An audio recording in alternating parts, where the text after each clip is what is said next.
But yo, speaking of Prodigy, no, let's get into this. Okay. 2017, a lot of people died. Yeah. I had to write them all down. It was so crazy. So first off, you had Tom Petty, Lip Peep. wait, did you say Lip Peep? Wasn't it Little Peep? I misspelled it in the notes, and I just thought because he was so like, and no disrespect to the dead, but unimportant to the hip hop culture, that I would just mispronounce it live. That's actually so disrespectful. I'm sorry. That's pretty mean.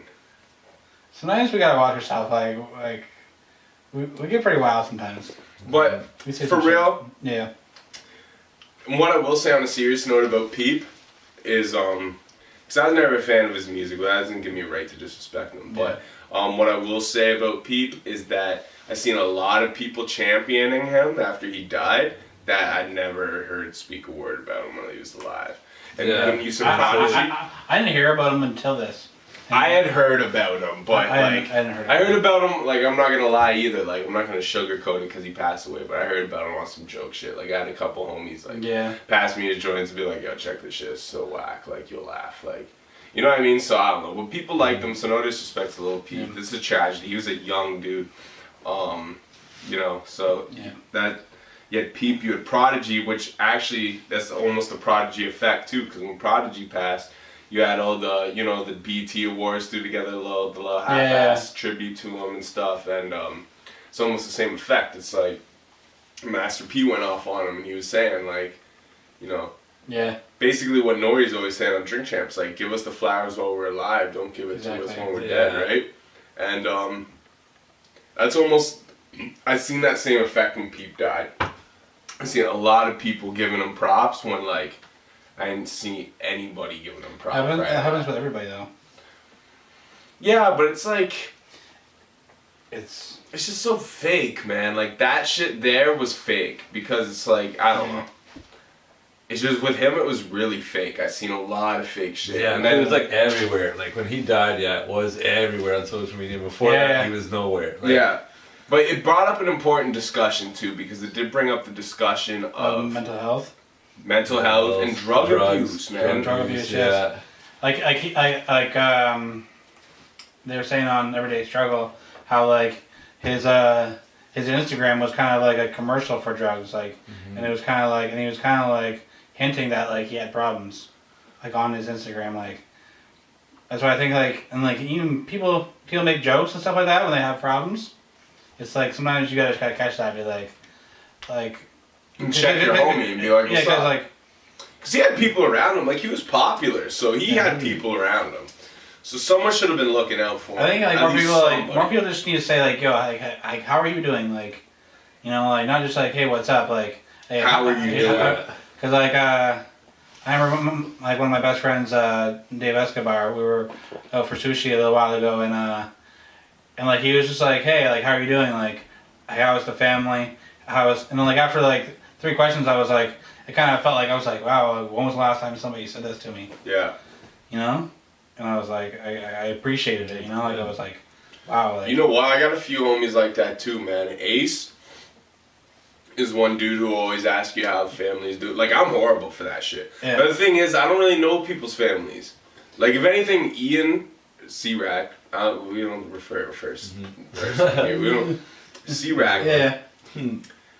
He is one of few people I should actually be like, yo, how's the family? Same with you, like, you know what I mean? How is the family? How is your family, by the way? Yeah. Mine's good, but your family good? Yeah, mine's good. And the thing is, with people I'm that close with, I feel like there's... It's such a simple question. It is, and I... But it's like, it's something that needs to... I know what you mean. But I feel like when you have that tight of a bond with people, generally you know when something's not right. Right. Because homie's probably gonna holler at you and be like, yo, like some shit's going on right now. Like, you got like a few people you talk to about some shit, and you're like, you know, like Rack knows I'm there anytime he needs to talk about something, as to where I know Rack's there anytime to be like, yo, you know what I mean? So like, I feel like generally that's like the prominent conversation when there is a problem. You know what I mean? But at the same time, we're not Oxycontin or whatever abusing borderline suicidal people. So you know, and Rack's seen me through enough problems, and he's probably one of the people I talk to the most about a lot of shit, you know what I mean? So, I feel like that kind of conversation too, as much as I agree with you 100%, like, I guess that's my justification for being a shitty friend. You know what I mean? Is that I feel like a lot of times, like, you know, when you have that type of bond with someone, a lot of times they'll tell you when there's something wrong, you know what I mean? Yeah. I don't generally ask people like, yo, how's it doing? Not always though, man. Not but always. It depends too, because like I see people like Rack regularly. Like I don't know what you and your homie Escobar's relationship's like, right? But I have other friends who I may not see in like 5 years, right? Yeah. And so I might be like, yo, I was like, you know, so and so doing and this and that, right? So it all kind of depends, I feel like. But I agree with you 100%, like because I have buddies who do ask those questions, and you do appreciate it. Like I got another buddy, Soup, and he's the type of dude that asks those questions.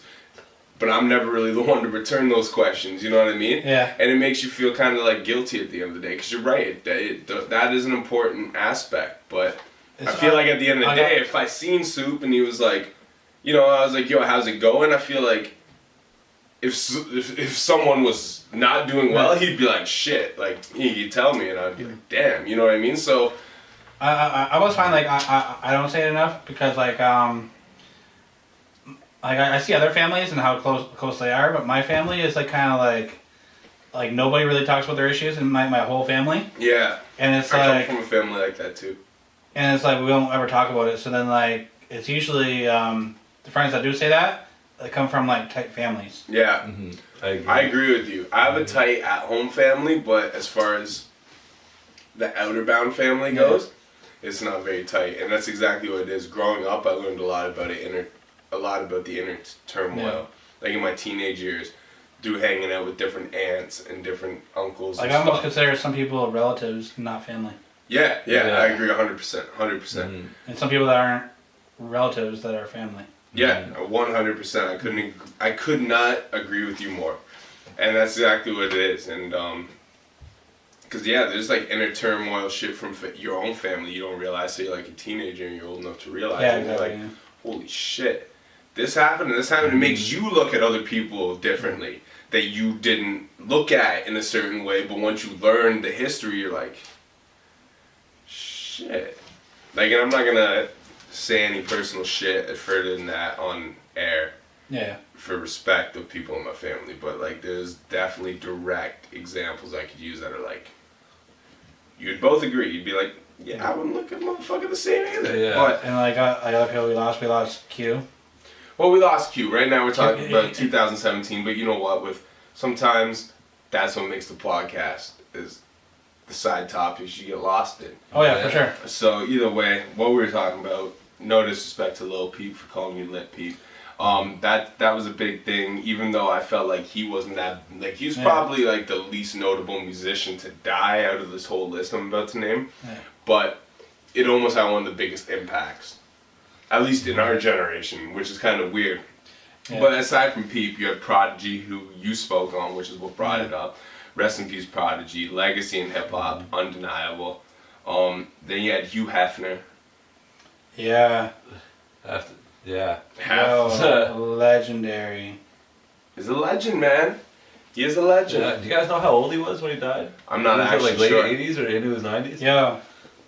I'm not positive. Right around there though. That's crazy. You're pretty old. But he got isn't what made Playboy big? The naked pictures in Marilyn Monroe.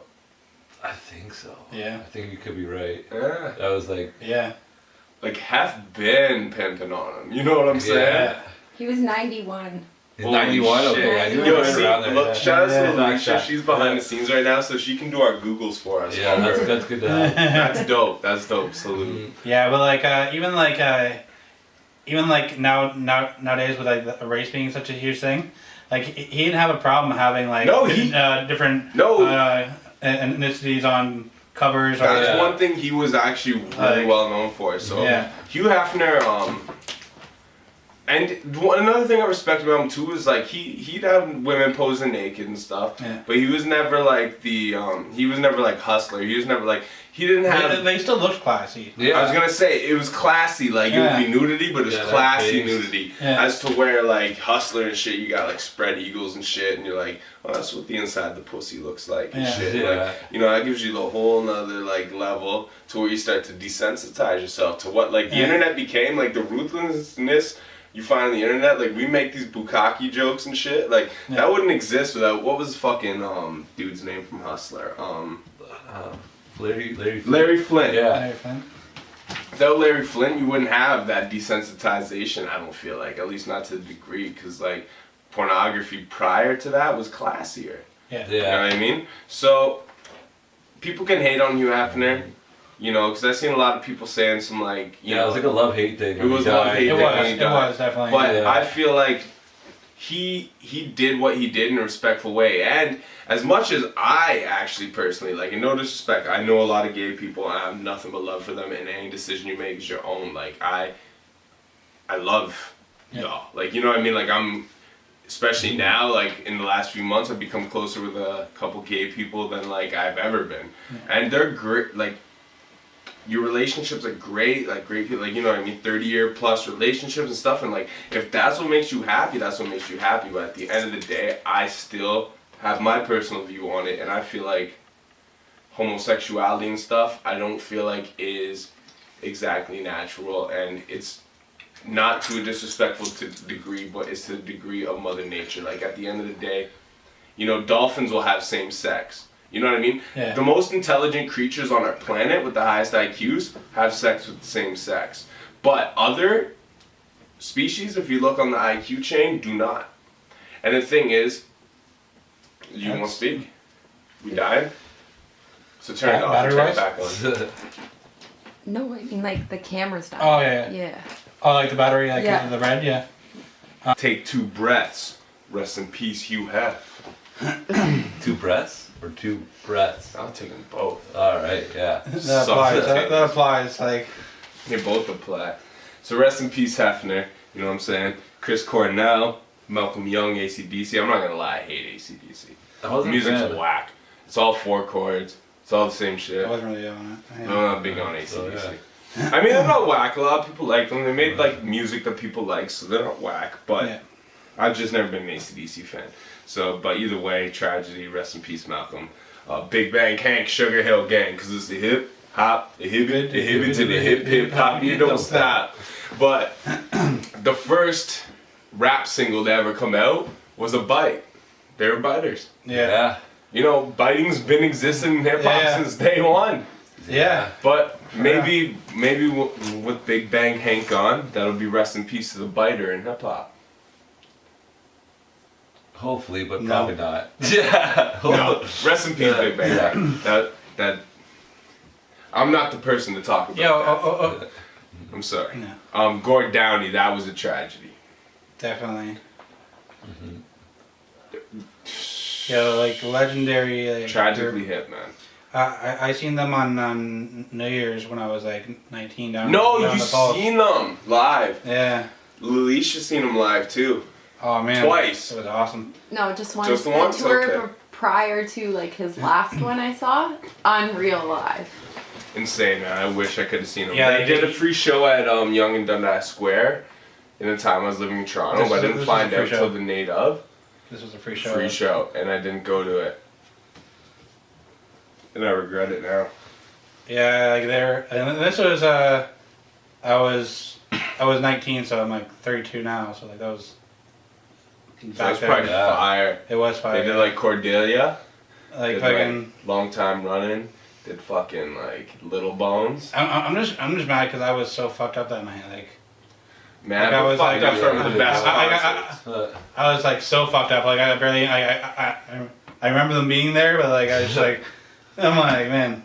Best concerts I've ever seen. I've been the most fucked up. You want to know funny stories? Fucked up at concerts? My aunt seen Pink Floyd on the Wall tour. And she popped so much acid before they went into the venue that she literally laid on the floor. The whole time they performed face down.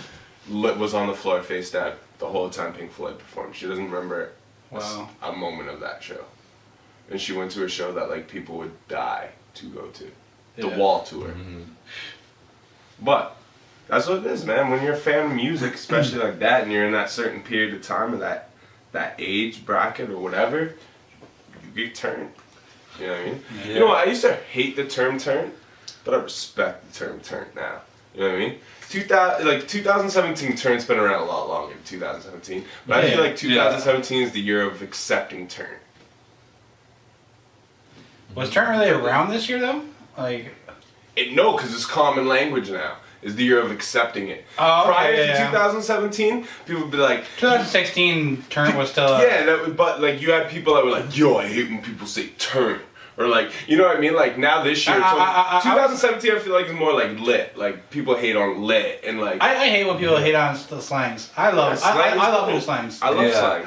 Like I always, like people look at me like sometimes like at work and be like, what the fuck are you talking about? Because like, I always try and incorporate like new slang and like they'll be like, we don't know what the fuck you're talking about. I'm like, I'll keep on repeating it. I still say dope too, you know what I mean? I still say dope. Dope is probably like one of my like ones that probably will never leave. Yeah, dope fucking... Dope's probably something that will... Ill is another one. Ill's definitely. People like... Ill's like old now, you know what I mean? But ill... You know, if something's ill, it's like, yo, that's ill. Yeah, that's just you know what I mean? I swear it's always the older people hating on slang too, because it's always the people that didn't come up with it or this and that or weren't around when it was. They're like, oh, that's dumb. That's stupid. They don't like anything. I feel like even some slang is corny, but not all of it. Like I can't just say I hate slang. It's like what do you mean you hate slang? It's I feel like cray. Cray was kind of whack. I never used cray. No, I never used cray. I use that as a joke. Even one that I bring up like that, I don't think like really anybody really uses now. But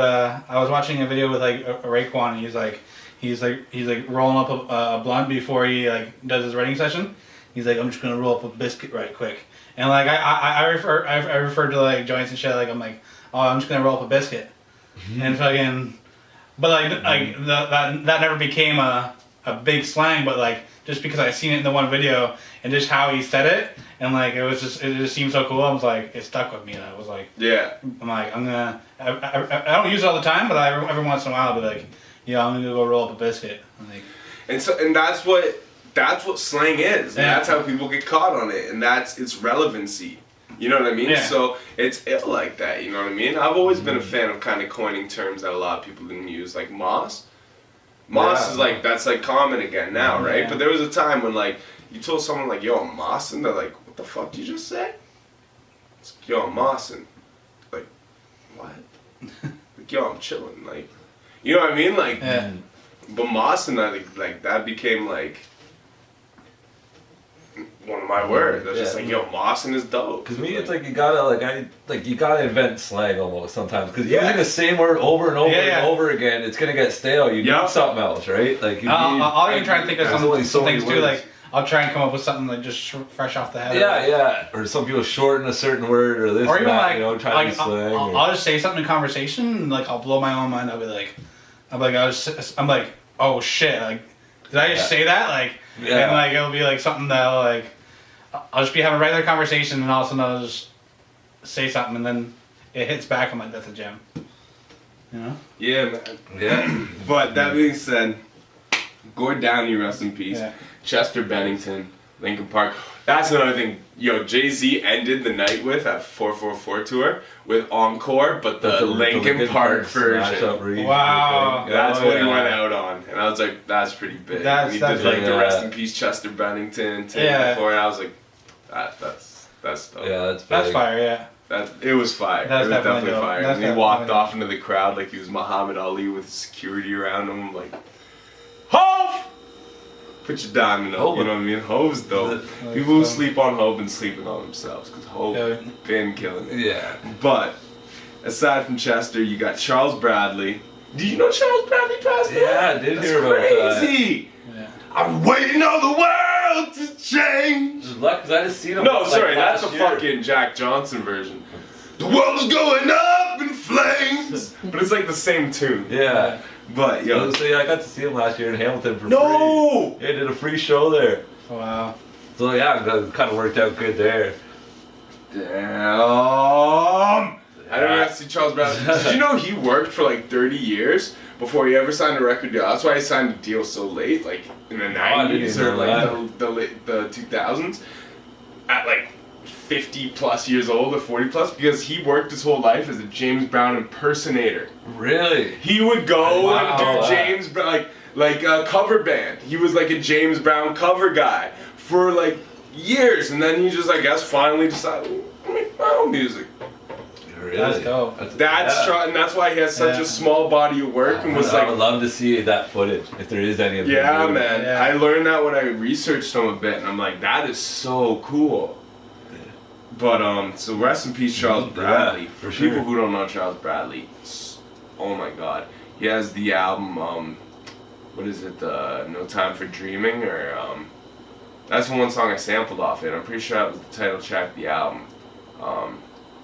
But phenomenal album. It sounds like it was recorded in the 70s, and it was like made in like 2006. Just incredible. When I discovered that, I'm like, this is fucking incredible. Like, I thought it was older and just reproduced, but no. When I like researched him, I found out like no, he was like a James. Yeah, that shit was cool as fuck. Rest in peace, Charles Bradley, Clyde Stubblefield. Clyde Stubblefield, the funky drummer himself. The funky drummer died. Like, that's big. And what that's like like you were saying, like the most like drums in hip hop. Yeah, like most sampled. Put it this way: when you listen to rap music from the day it started till today, no single individual's drums have played in a rap song more times than Clyde Stubblefield. Because he was the funky drummer. Yeah, that's huge. And not only that, but for that period of time, he was James Brown's drummer. So like Cold Blooded, I think was another one of the drum breaks. Cold Sweat. Cold Sweat, yeah. There's drum breaks in a number of James Brown tracks from that era that have been used. But if you count up just Funky Drummer alone, it's probably the most used drum break in hip hop ever. Yeah. And that's everyone that samples that, you're sampling Clyde Stubblefield's drums. Now you take it to the other drum breaks that he also supplied James Brown. Yeah. It's a wrap. It's over, yeah. Like, you don't really have, like, because you have those very familiar drum breaks. Like, you have your Honey Drippers and Peace the President. You have, like, the Skull Snaps, It's a New Day. Yep. You have those joints. But Clyde Stubblefield was that drummer for James Brown for that period of time. So there's a number of drum breaks of his that have been reused. And then Funky Drummer itself has been used so many times. Such a huge record. So, rest in peace, Clyde Stubblefield. That shit is crazy, too, when you really break down, like... And how much he's responsible for. And kind of how many classic songs. He's someone who didn't get the flowers while he was alive. No, he didn't. Definitely, he didn't. No. Hip hop has Clyde Stubblefield to thank. Yeah. Yes. And actually, right now, I feel like who's got liquor? What are we drinking here right now? Because we all need to do a drink. We all need to raise a glass. Yeah. Like legit. What do we got here? We're not opening that wine right now, baby. Do you want to drink that? Oh no, I'm good. If you're not having red wine, we're not having red wine. Isn't that your drink? Yeah, I thought you were making it. No. What am I gonna do? Why? You want a drink? Baby girl want a drink, but alright, let me come back into focus for a second here on this camera. We're doing a drink for Clyde Stubblefield, the funky drummer. Yes. Yo, no, you're doing vodka, man. We doing the same thing. You start and you pass the bottle. You just swig after. So then you pass it, I swig, I take that. You used to chase? Do you chase? No, I don't chase liquor. Oh, you do what you want, fam.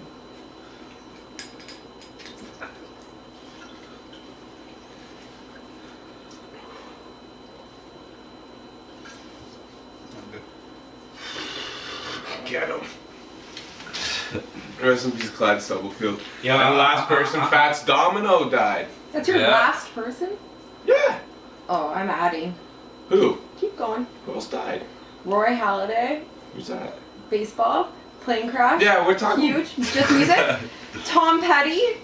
I said Tom Petty. You did? You already did that one? Okay. Yeah, that's a tragedy. Q from World Star? Yes, Q from World Star. Yeah. World Star on my list. She's gonna start bringing up athletes. That was a huge one. That was okay, awful. you know what? Yeah, for the people who like sports and shit, like That was the worst. holiday. That's pretty big. Remember the last time we talked about sports and it wasn't really a good segue? We don't have segues from sports because I don't watch sports. I don't even know how much you watch the sports because I watch sports so little that it's just always been like, all right, I can talk about sports. I don't need to watch sports because I got game. I watched the highlights.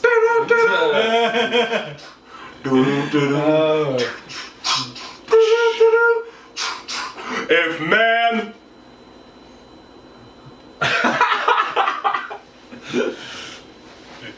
Yo, man's not cold. Even though I'm wearing a sweater, man's not cold. Don't freestyle much, but I write them like such. Word! Hey yo, who got game? He got game. Where's the game in life? Behind the game, behind the game. Well, I got game, and he got game, and he got game, and she got game, and we got game, and do it sound good.